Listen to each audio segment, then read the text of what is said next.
میگن که اگه هر کسی میکاپ ماه تولد خودش رو انجام بده، هم به صورتش میشینه و هم به شخصیتش میاد. پس بریم با فروردین شروع کنیم که یه همچین وایبی میده. خب بچه تا اینجای کار من از یه سایه قهوه‌ای استفاده کردم. حالا شما میتونید زرشکی قهوه‌ای هرچی تیره باشه استفاده کنید. بعد زیر چشمو سیاه کردم و یه خط چشم کوچیک کشیدم. باشه من آلرژی دارم و این میکاپی که باید 10 دقیقه بیشتر طول نکشه رو تو یه ساعت دارم الان انجامش میدم. هر 5 دقیقه حالم بد میشه. الان میخوام از ریمل استفاده کنم. یکم در مورد فروردینیا بگیم. بچه فروردینیا همیشه یه اخلاقی که دارن، من خودم مامانم فروردینیه، دوست دارن همیشه اول باشن، میدونی یه جورایی اینطورین که کمالگران و اینا. و اکثرا اگه ببینید همیشه اونان که یه کاری شروع میکنن. خب بچه تا اینجای کار من کانسیلر زدم اینجا و روی پیشونی و بعدش میخوام از یه برانزر استفاده کنم.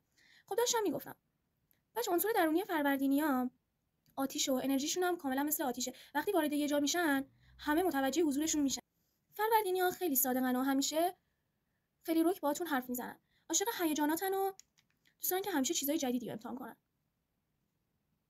در آخر از یه خط لب قهوه‌ای استفاده کردم و برق لب زدم و اینم شد نتیجه.